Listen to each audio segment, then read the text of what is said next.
A gente segue falando sobre a crise, a guerra no Oriente Médio, porque a China condenou Israel e se mostra como potencial mediadora da paz com o Irã. Isso aconteceu agora há pouco. Fabrício Naitz, que é nosso editor de internacional, está aqui com a gente no estúdio, vai trazer essas atualizações para a gente desse posicionamento agora então vindo da China, né, Fabrício? Bom dia para você. Bom dia, Soraya, bom dia, Nonato, todos que acompanham o Jornal da Manhã. O presidente Xi Jinping está em viagem ao Cazaquistão, se encontrou com o presidente do Uzbequistão nas últimas horas e se manifestou em relação ao conflito entre Israel e Irã.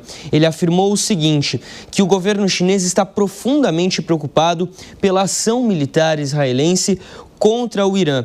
Disse que isso causa uma escalada repentina na tensão no Oriente Médio e que isso preocupa grandemente o povo chinês. Ele também questiona, ou melhor dizendo, afirma que o país se opõe a qualquer tipo de ato que infrinja a segurança e a soberania nacional e a integridade territorial de outros países. Xi Jinping também pediu uma desescalada urgente, assim que possível, da tensão entre Israel e Irã.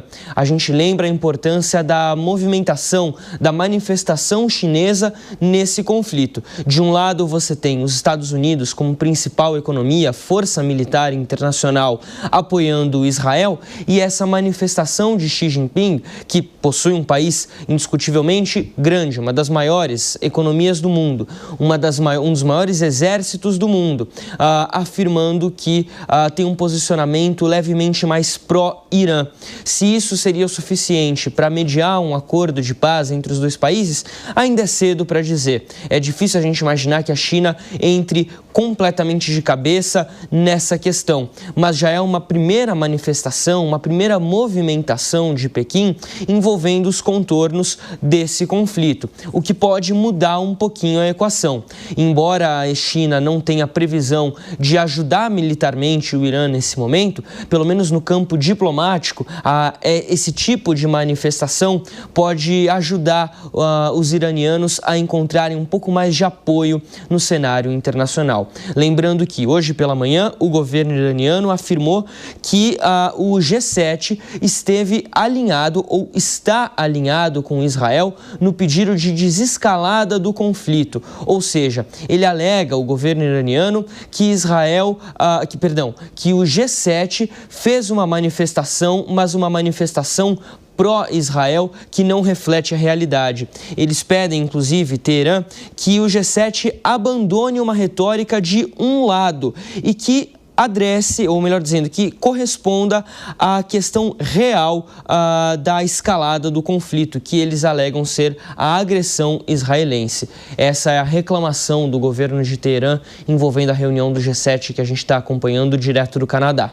Pois é, o Naitz, que essa entrada da China, ou pelo menos uma manifestação, né, ainda que não entre completamente nesse jogo de palavras e até no conflito como um todo, era mais ou menos esperada, né? Porque a China, de algum modo, tem ali uma proximidade com o regime iraniano, assim como a Rússia. Se a gente pudesse classificar lados, né? A China estaria do outro lado em relação aos Estados Unidos e os demais países do Ocidente que apoiam abertamente a Israel. Não que a China vá fazer isso abertamente ao Irã, mas é de interesse dela que o Irã seja mantido preservado também, né? A gente falava há pouco de petróleo, né? Lembrando que Irã e China têm essa relação justamente pela economia, por ser um grande parceiro aí comercial com a China, exportar milhões de barris de petróleo, né, Fabrício? 15% do petróleo importado pela China vem do Irã. Mas além do petróleo que vem do Irã, a China também importa muito petróleo da Arábia Saudita, do Kuwait, de outros países da região que seriam afetados em caso de um fechamento do Estreito de Hormuz. Então, por isso, essa preocupação de não permitir que essa cadeia produtiva acabe sendo abalada de alguma maneira. Agora, claro, além disso, há uma questão humanitária e uma questão de força internacional. Ou seja, um eventual ataque ao Irã poderia fortalecer muito mais Israel nesse cenário internacional e, consequentemente, os Estados Unidos. O que a a gente pode dizer aqui em relação aos Estados Unidos é o seguinte: Donald Trump tem uma decisão muito importante nas mãos a partir de agora, porque ele deixa a reunião do G7 mais cedo. Ele volta para Washington para tomar decisões importantes envolvendo esse conflito. A gente ouvia o embaixador Rubens Barbosa falando há pouco sobre o que poderia ser essa participação americana. Donald Trump tem uma postura de evitar mandar os Estados Unidos para a guerra, evitar essa postura de Estados Unidos como polícia do mundo. É o discurso dele, de America First. Mas a partir do momento em que ele decidir, possivelmente, enviar tropas americanas para o Irã, enviar tropas para o Oriente Médio para lutar numa guerra, ele abandona essa política completamente e deixaria até mesmo seus eleitores na mão nesse sentido, gastando os dólares, gastando dinheiro americano para uma guerra que, originalmente, não é dos Estados Unidos, é de Israel contra o Irã. Mas os Estados Unidos têm se movimentado muito nesse sentido. Possivelmente a China acompanharia essa movimentação do lado iraniano.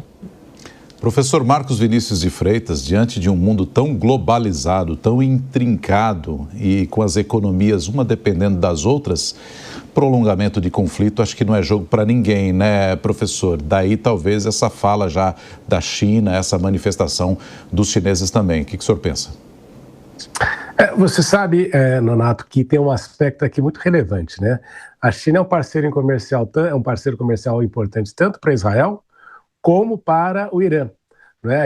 O Irã tem a questão do petróleo, do qual os chineses consomem há bastante tempo, e inclusive pelas sanções internacionais que o Irã sofre há tantos anos, a China conseguiu aí fazer uma série de possibilidades, como negociar em pagar em yuans, ou mesmo fazer a troca de mercadorias, esse tipo de coisa.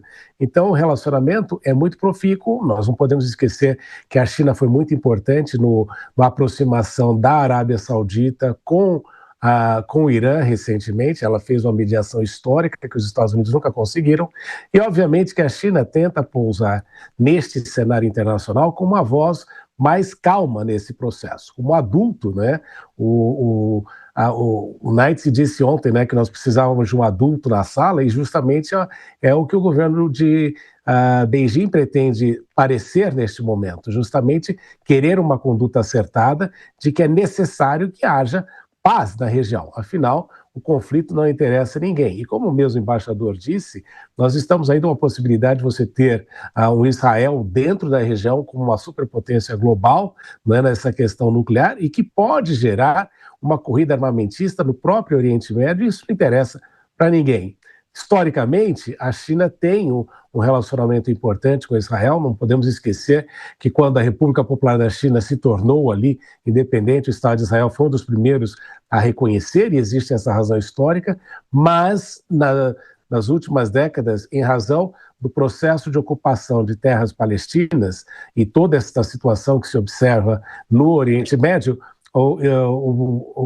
a China tem adotado aí uma postura diferente, porque entende o Estado de Israel como ocupante de um território que não lhes pertencia. Como a China passou por esse processo, essa é a dinâmica que nós observamos aqui na China.